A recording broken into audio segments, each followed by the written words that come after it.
Bonjour, dans ce vidéoblog, on va partir, mais pas rester, sur l'arrêt supposé de 24 heures chrono, qui a été quand même l'événement média de la semaine dernière, pas encore confirmé par la chaîne Fox. Cependant, je vous résume rapidement la situation, c'est Variety qui, de source sûre, a quand même dit que c'était la 8e et dernière saison pour 24 heures chrono, chose qui se confirmait un petit peu avec tous les échos qu'on avait eu, voire même avec Kiefer Sutherland lui-même, qui nous avait dit qu'au-delà de la 8e saison, il ne savait pas quoi faire.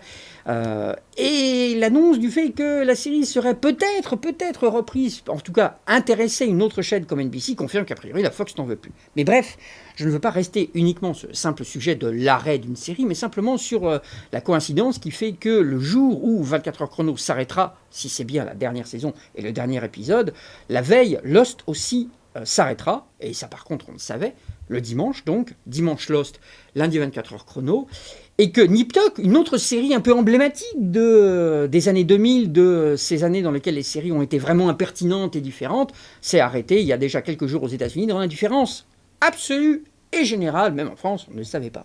Ça veut dire quoi? Ça veut dire en langage clair que c'est un cycle, que le cycle déjà des séries des années 90, à savoir les NYPD Blue, les Seinfeld, les Friends, les Urgences et les X-Files, au bout de 8-9 années, c'était terminé, que le cycle maintenant de toutes ces séries-là, à savoir les Prison Break, 24 heures chrono, Lost et ainsi de suite, s'arrête aussi pour donner la place à un second cycle. La différence, c'est qu'évidemment, le premier cycle en France, toutes les séries, beaucoup de ces séries, sauf Urgence et X-Files, étaient vues sur les chaînes du câble, donc moins présentes pour nous Français, alors que l'autre cycle, le cycle des séries à suivre, des Lost et compagnie, eh bien là par contre, ce sont des séries qui ont été vraiment dès le début sur des grandes chaînes en prime time et qui ont permis en France au festival, au phénomène série d'éclore littéralement et d'être vraiment légitimé en France. Donc nouveau cycle, l'on sent un petit peu, je ne vais pas vous rabâcher ici les séries policières bouclées qui reviennent en force aux États-Unis.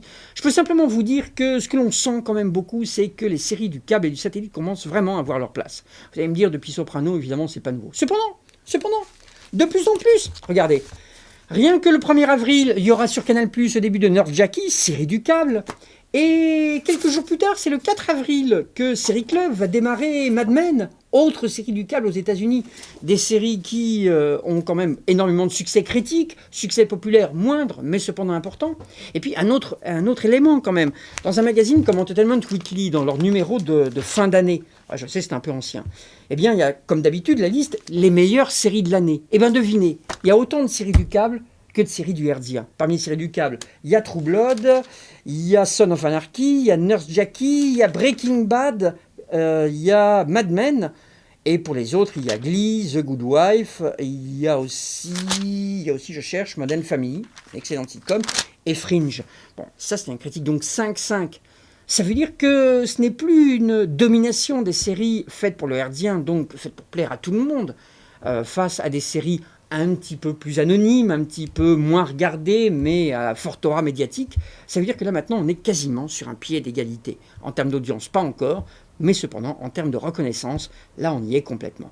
Donc voilà, encore de belles années pour les séries, un nouveau cycle donc qui va démarrer, qui est déjà en cours avec des comédies, avec des sitcoms qui reviennent sur le devant de la scène. On a parlé de Modern Family, il y en a plein d'autres, avec des séries policières, avec des séries un peu différentes, avec des grosses séries, Boardwalk Empire, tout le monde attend ça, comme ça, vraiment la bave aux lèvres. En France, ça sera sur Orange Cinéma Série, et puis Pacifique qui vient de démarrer aux États-Unis, ça sera sur Canal+. Bref, plein de séries formidables. Donc vous voyez, bye bye 24 heures chrono, bye bye Lost, il y a plein de bonnes choses derrière. Hein. Non, il faut avoir de l'espoir. Rendez-vous au prochain blog.